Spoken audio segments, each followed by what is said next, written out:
High বন্ধুরা, আশা করি তোমরা ভালো আছো। তোমাদের ভালোবাসা আমিও ভালো আছি। তো সকালবেলা এখানেই তোমাদের একটা রান্নার ব্লগ নিয়ে চলে এসেছি। আজকের কি রান্না করব, কালকের পয়লা বৈশাখ ছিল, বাট আমাদের বাড়ি কিছুই হয়নি মাংস টাংস, কারণ কালকের হচ্ছে তোমার বার ছিল, ষষ্ঠীর বার ছিল বলে ওই জন্য কোনো রান্নাবান্না কিচ্ছু হয়নি। তো আজকের চিকেন হচ্ছে, তো আজকের চিকেনটা একটু অন্যরকমভাবে করব, তোমাদের সাথে সেটাই শেয়ার করব। সবসময় তো এক ধরনের দেখো তোমরা, আজকে শেয়ারটা যেটা করছি তোমরা দেখো কেমনভাবে চিকেনটা করছি। আর সবচেয়ে বড় এইতে চিকেনটা মানে অন্যরকম স্বাদ হবে একটাই কারণে, আজকের এই চিকেনের আলুটা কাঁচাও দেবো না, ভেজেও দেবো না। আজকের চিকেনের আলুটা একদম সিদ্ধ করেই বয়েল করেই দেবো। চিকেনটা কষা হয়ে গেলে তারপরে আলুটা দেবো, দিয়ে হচ্ছে জল ঢেলে দেবো। তো তুমি দেখো আমি রান্নাটা করছি, তোমরা দেখো, আশা করি ভালো লাগবে। তো আমি এখানে মশলাপত্র সব রকম করে নিচ্ছি, তোমরা দেখতেই পাচ্ছ যেমনই করি, মানে মশলা টশলা তেমনই সব কিছু করব।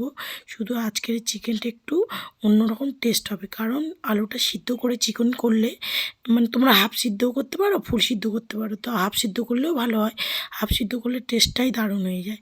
আর সেই চিকেনটা একবার করে বানিয়ে খেয়ে দেখো, দারুণ খেতে লাগে, অসাম খেতে লাগে। তো তোমরা দেখো এখানে আমি ভালো করে মশলাটা একটু কষিয়ে নিচ্ছি জল ঢেলে, তোমরা দেখতেই পাচ্ছ। তো আমার এখানে মশলা রেডি হয়ে গেছে, তাইতে আমি চিকেনগুলো ঢেলে দিলাম।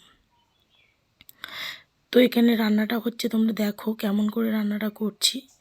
খুব সুন্দর রান্নাটা হয়েছে, আজকের চিকেনটা মারাত্মক হয়েছে, দারুণ হয়েছে খেতে, তোমরা দেখতেই পাবে। তো দেখো আমি তোমাদেরকে বললাম যে চিকেনটা হচ্ছে বয়েল করা ছিল, মাংস কষা হয়ে যেতে তা ওই চিকেন আলুটা বয়েল করা ছিল, সেই আলুটাই আমি দিয়ে দিলাম লাস্টে। তো এইবার আমি হচ্ছে তোমার একটু কষিয়ে তারপর জল ঢেলে দেবো। তো তোমরা দেখো কিভাবে কষিয়ে জলটা ঢালছি, তোমরা দেখতে থাকো সেটা।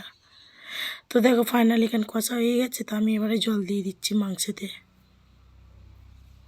যার যার ভিডিওটা ভালো লাগলে প্লিজ একটু লাইক কমেন্ট শেয়ার করে দিও, পেজটাকে ফলো করে দিও, প্লিজ প্লিজ প্লিজ প্লিজ। সবাই একটু সাপোর্ট করো প্লিজ, এটাই চাই, বুঝতেই পারছো। তোমরা সাপোর্ট না দিলে কিছুই হবে না। তো দেখো ফাইনালি আমার এখানে মাংসটা নামিয়ে নিয়েছি। তা মাংসটা একটু কষা কষা টাইপের লাগছে, খেয়ে দেখি কেমন হয়েছে। না খেয়ে দেখলে তো ভালো লাগে না বলো, সেটাই তোমাদের সাথে দেখাবো। তো প্লিজ তোমরা সাপোর্ট করো, আর নতুন কোনো ব্লগ নিয়ে আবার তোমাদের সামনে চলে আসবো। আর তোমাদের কাছে বলছি প্লিজ সাপোর্ট করো, প্লিজ প্লিজ প্লিজ। দেখো চিকেনটাও সেই সিদ্ধ হয়ে গেছিলো একদম, আমি এখানে খাচ্ছিলাম, বেশ ভালো লাগছিলো খেতে, অসাম ছিল, দারুণ খেতে ছিল। তো চলো আমি খেয়ে নিই, তোমরা হচ্ছে ভিডিওটা দেখো। টাটা।